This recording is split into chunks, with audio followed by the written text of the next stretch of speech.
seventh heaven.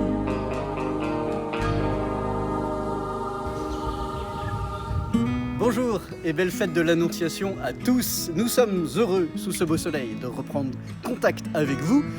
Et aujourd'hui, en cette fête de l'Annonciation, nous voudrions vous inviter à méditer sur cette belle phrase de l'ange Gabriel à la Vierge Marie. Rien n'est impossible à Dieu. Car quand Dieu nous parle, tout est possible. Alors comment répondre à cette parole de Dieu ?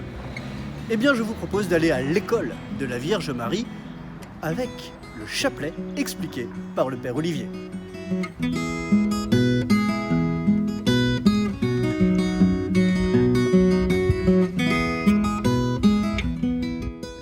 Alors regardez les enfants, j'ai dans ma poche un chapelet, un petit chapelet, voilà, qui est fait en bois d'olivier et qui vient de Jérusalem. Et puis ici, il y en a un beaucoup plus gros. Alors la prière du chapelet, c'est très simple. D'abord, vous voyez qu'il y a la croix de Jésus. Donc c'est Jésus qui est, d'une certaine manière, pour nous, le premier de cordée. Vous savez, la cordée, c'est quand on monte sur la montagne. Il y en a un qui est en premier et qui tient tous les autres. Ben, c'est Jésus, voilà, c'est le premier. Alors, quand on prie le chapelet, eh ben, on commence par faire le signe de croix. Et en tenant la croix dans sa main. Et puis après, on peut dire, comme Marie, je crois Seigneur, tu es là. On peut dire, je crois en Dieu. On peut dire notre foi. Et puis, on dit, un Notre Père. 3 Je vous salue Marie, un Notre Père, et après il y a, vous voyez, 10 perles qui nous permettent de dire 10 Je vous salue Marie, ça s'appelle une dizaine. Et en fait, à chaque dizaine, on va méditer, on va penser à Jésus et à un événement de sa vie, un mystère de sa vie. Alors quand on prie le chapelet, vous voyez qu'on le tient comme ça dans la main, c'est vraiment une prière où on est unis à Jésus avec Marie, et on est unis tous les uns aux autres, comme si on tenait tous ensemble la même corde. Voilà, on est reliés les uns aux autres. Et donc c'est une prière qui est merveilleuse, parce qu'en ce moment où on ne peut pas se retrouver physiquement, eh bien à chaque fois que vous prenez un chapelet, et il y a beaucoup de gens qui prient le chapelet, eh bien, vous êtes reliés aux autres, avec Marie, et vous vous tournez vers Dieu le Père, vous priez Jésus. Et donc vous pouvez en fabriquer aussi si vous n'en avez pas. C'est tout simple, vous voyez, vous avez des perles, il vous faut des perles, une ficelle, une petite croix que vous pouvez fabriquer, et puis vous reliez l'ensemble. Il y a 5 dizaines, et à chaque fois, une grande perle, une perle unique, puis 10 perles. Un Notre Père, 10 Je vous salue Marie.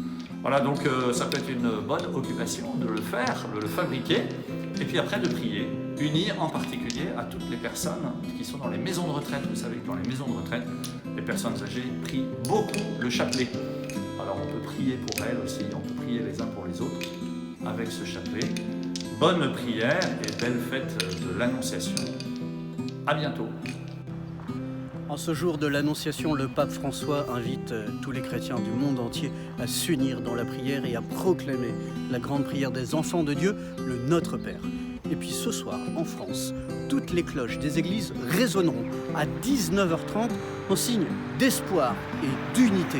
Vous êtes invités à cette occasion à mettre sur vos fenêtres une petite bougie allumée en signe d'espérance. Oui, cette espérance qui ne déçoit pas. Merci pour votre prière. Merci pour tous ces messages de fraternité que vous nous envoyez. On se quitte avec quelques sourires.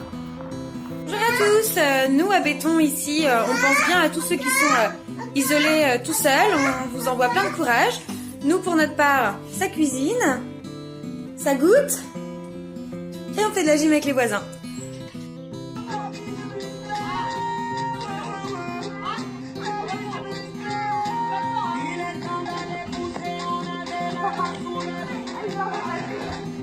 On embrasse tous les gens de la paroisse. On voit un bisou Jacques.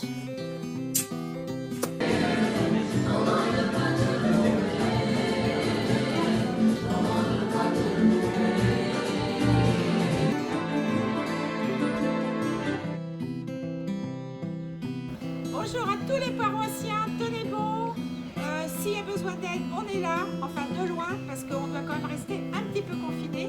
Mais si on peut aider par des coups de fil, n'hésitez pas. Vous passez par nos chers voisins du presbytère